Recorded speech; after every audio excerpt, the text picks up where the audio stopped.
మహాభారతం ఆది పర్వం రెండవ అధ్యాయమైన అరణ్య పర్వంలో రెండవ పాట అన్నమాట. ఇది హరివంశానికి మరొక పేరుంటుంది, అది కిలపర్వం అన్నమాట. ఈ కిలపర్వంలో హరివంశ పర్వం, విష్ణు పర్వం, భవిష్య పర్వం అని 3 ఉపపర్వాలు అయితే ఉన్నాయి. ఈ కిలపర్వంలో 12,000 శ్లోకాలు అయితే ఉన్నాయి. యుద్ధం చేసే కోరికతో 18 అక్షౌహిణులు అయితే వచ్చాయి. ఒక్క అక్షౌహిణి అంటే 21,870 రథాలు ఉంటాయి, 21,870 ఏనుగులు ఉంటాయి, 65,610 గుర్రాలు ఉంటాయి, 1,09,350 పదాతులు ఉంటారు. మొత్తంగా ఒక అక్షౌహిణిలలో 2,18,700 సైన్యం అయితే ఉంటాయన్నమాట. ఈ మొత్తం సైన్యాన్ని కలిపి ఒక అక్షౌహిణి అంటారు. ఈ మహాభారత యుద్ధంలో 18 రోజులు యుద్ధం అయితే జరిగింది. అలాగే 18 అక్షౌహిణులు కూడా పాలు పంచుకున్నాయి. అమితమైన బుద్ధి వైభవం గల వ్యాస మహర్షి ఈ భారతాన్ని అర్థశాస్త్రంగాను, ధర్మశాస్త్రంగాను, కామశాస్త్రంగాను చెప్పాడు. కోకిల పాట విన్నాక కాకి కూతలు ఎవరు వినట్లు, ఈ కథ విన్నాక మరొకటి ఎవరు వినడానికైతే ఇష్టపడరు. పంచభూతాల వల్లనే లోకంలోని సంవిధానాలు ప్రవర్తిల్లినట్లు ఈ ఇతిహాసం నుండే కవుల బుద్ధులన్నీ ఉద్భవించాయి. 18 పురాణాల విషయాలన్నీ ఈ ఇతిహాసంలో ఉన్నాయి.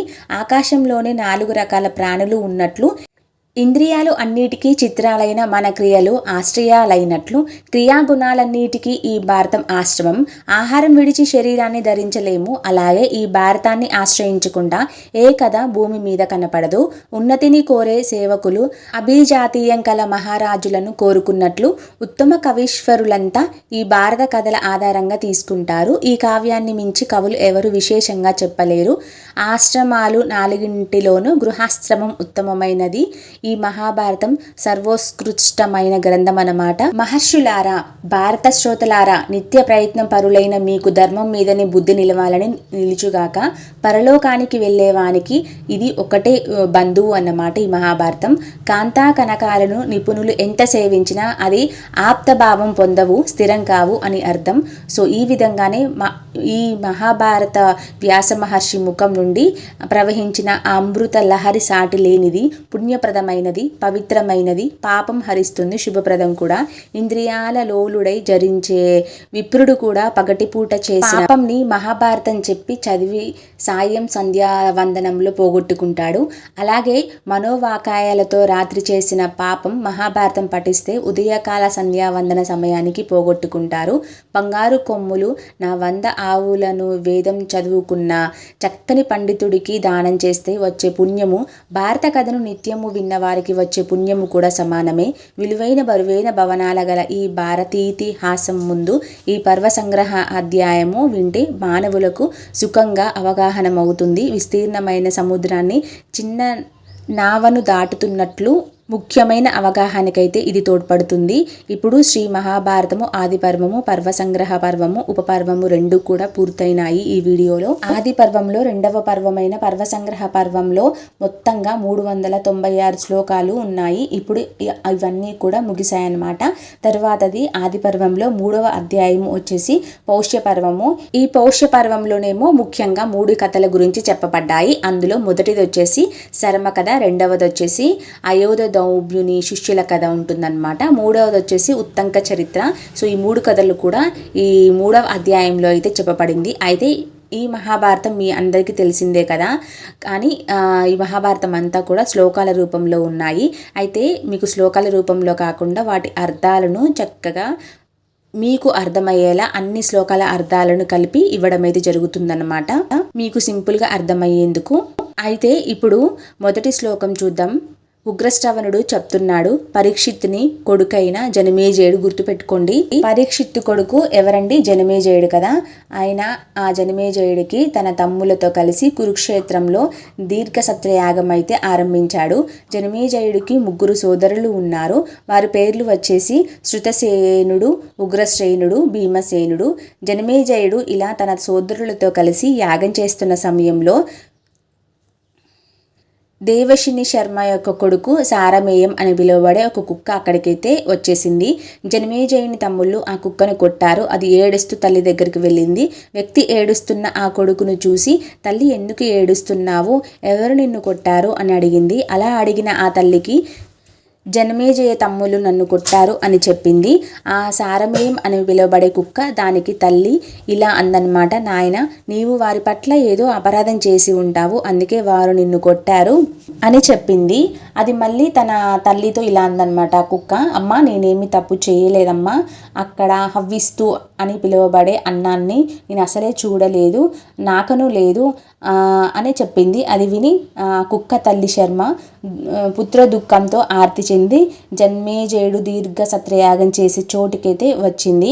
కోపంతో శర్మ అతనితో, నా కొడుకు ఏ తప్పు చేయలేదు, అవిశ్వుని చూడలేదు అంటే అన్నాన్ని చూడలేదు, నాకను లేదు, ఎందుకు కొట్టారు అని అడిగింది.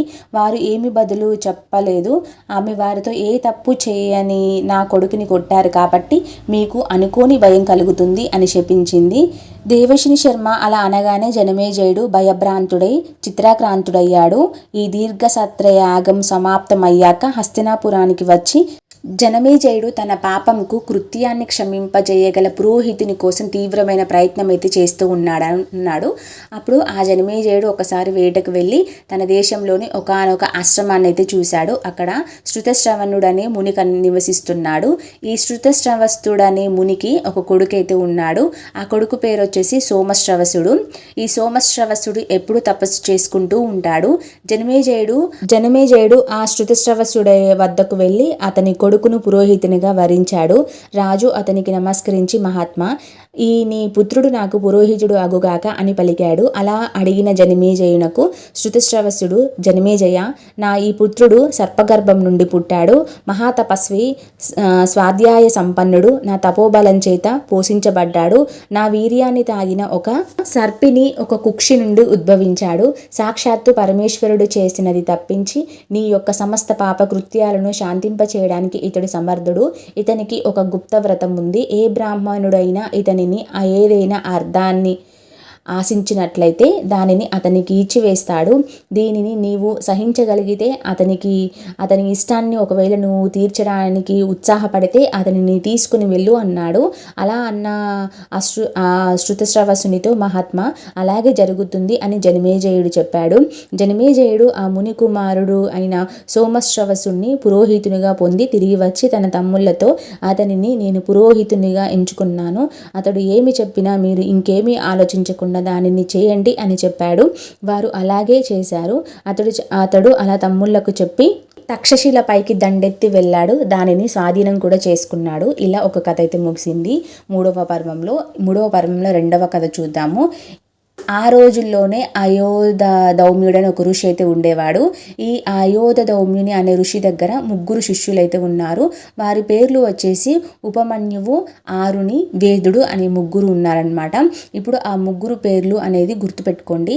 దీని మీద ఇప్పుడు మరొక కథ అయితే వినబోతున్నాం. గురువు ఒకసారి పాంచాల దేశానికి చెందిన శిష్యువు అయిన ఆరుని పొలానికి కంత కట్టమని పంపాడు. ఉపాధ్యాయుని ఆజ్ఞతో పాంచాల రాజైన ఆరుని అక్కడికి వెళ్ళి పొలానికి అయితే కంత కట్టడానికి ప్రయత్నించాడు, కానీ కట్టలేకపోయాడు. అలా చాలాసేపు ప్రయత్నిస్తున్న అతనికి ఒక ఉపాయం తట్టిందనమాట. ఆ ఉపాయం గురించి ఇలా చేద్దాం సరే అనుకున్నాడు. అతడు అక్కడ పొలంలో కంతకు అడ్డంగా పడుకున్నప్పుడు అప్పుడు నీరు నిలిచిపోయింది. ఇలా కొంత సమయం గడిచాక గురువైన అయోధ దౌమ్యుడు శిష్యులను పాంచాల నివాసి అయిన ఆరుని ఎక్కడికి వెళ్ళాడు అని అడిగాడు. అప్పుడు శిష్యులు, మహాత్మా మీరే కదా పొలానికి కంత కట్టమని పంపారు అని బదిలిచ్చారు, అయితే మనమందరం అతడు వెళ్ళిన చోటుకే వెళదాం అన్నారు. గురువుగారు శిష్యులతో, గురువు అక్కడికి వెళ్ళి, పాంచాల ఆరుని ఎక్కడున్నావు బిడ్డ రా అని అతనిని ఎలుగెత్తి పిలిచాడనమాట. అయ్యా నేను ఇక్కడున్నాను, పొలం నుండి ప్రవహిస్తూ పోతున్న అడ్డుకట్ట వేయడానికి వీలు లేని ఆ నీటి ప్రవాహాన్ని ఆపడానికి దానికి అడ్డంగా పడుకున్నాను, మీ పిలుపు విని వెంటనే ఆ మట్టినంతా తొలగించుకొని ఇటు మీ వద్దకైతే వచ్చాను, మీ పాదాలకు ప్రణవిల్లుతున్నాను, నేను మీకు ఏ పని చేయాలి ఆజ్ఞాపించండి అని వినయంగా అన్నాడు.